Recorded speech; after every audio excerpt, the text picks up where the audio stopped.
Welcome to the Pod of Madness. What unearthly and fiendish fantasy can drive a man to the very edge of insanity? A show that makes about as much sense as, well, any zombie movie. How do you intend to go about this? Light rays, sound vibrations, black magic? Zombies brings us to today's discussion with me, your host, Jordan Gass-Poore, and my dear friend, Forrest.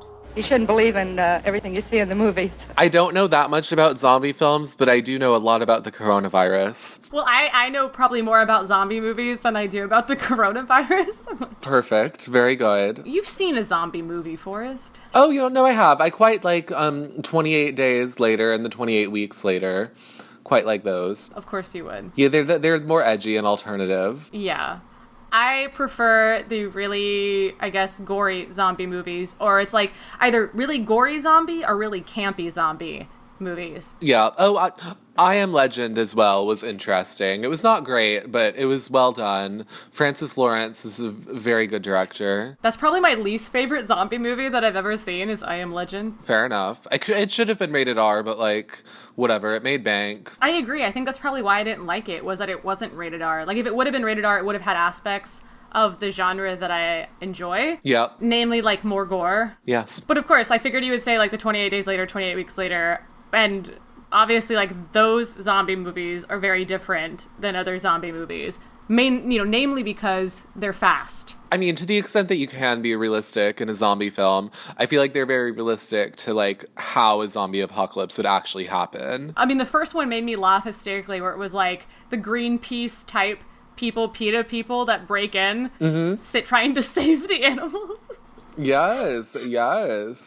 That's how it'll happen. It'll just be some contagion that'll make everyone get into a catatonic state and die, basically. And it would be the PETA people to start all of this. You know, it could be. I would not rule them out. Have you ever seen Anna and the Apocalypse? I've never heard of this. What is it? What I think you would really enjoy. It is a zombie musical that's set in the UK. So they all have accents. Okay. Which is great. And like I said, it's a musical, and it will stay in your head, these songs from this movie.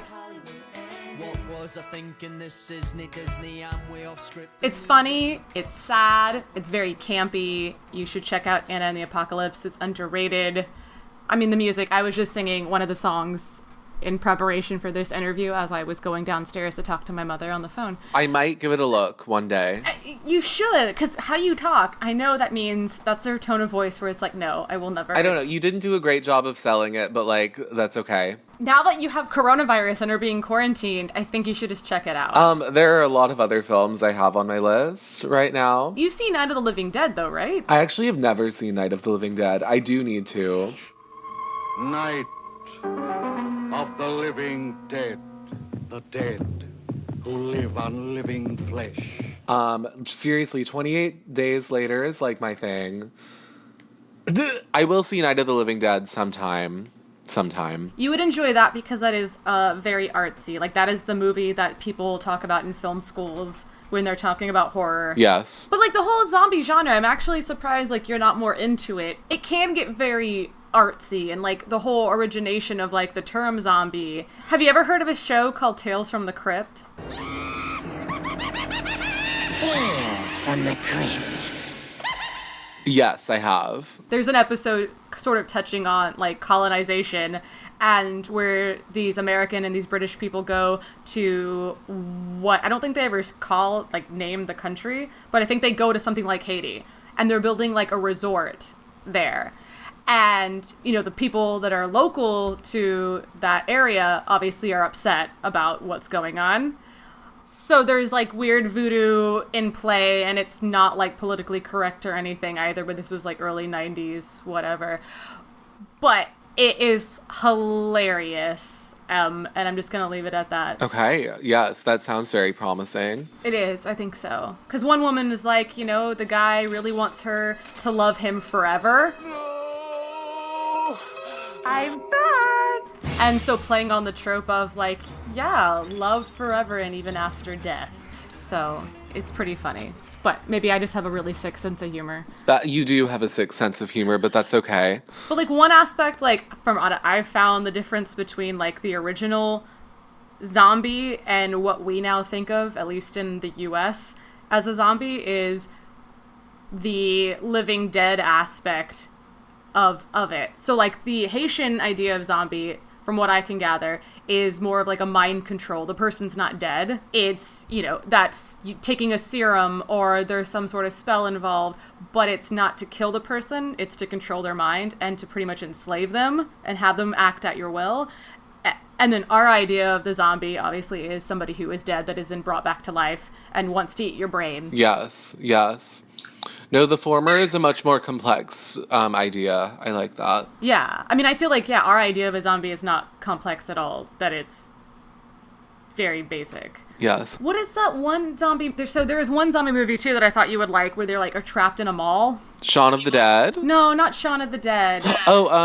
Zombieland. Not Zombieland. Day of the Dead. Yes, Zack like Snyder's first film. What the hell is it? Looks like a shopping center, one of those big indoor malls. I have not seen it. But that's a remake. Yeah, it was a remake. It was Zack Snyder's first film, and then he made all the comic book stuff. Zack Snyder made the remake of Day of the Dead, or is it Dawn of the Dead? There's like a lot of... I believe it's Day of the Dead. One moment, I will check. Because that has Sarah Polley in it, and I really like Sarah Polley. She is good. You guys had really rough childhoods, didn't you? It's a little bit rocky. Hey, sweetheart, let me tell you something. You have my permission. If I ever turn into one of those things, do me a favor, blow my fucking head off. Oh yeah, you can count on that. Dawn of the Dead. I like the original of that. I don't think I've seen the remake in its entirety, because it started to bore me. But the original one I really liked, because it's a lot gorier. But... Yes. Fair enough. But Shaun of the Dead, that going back to, like, comedic zombies. It's good. It's very British. Yes. It is good, though. I can totally tell you love zombie movies. Yes. They're interesting, especially in, today's strange, uncertain world with the coronavirus.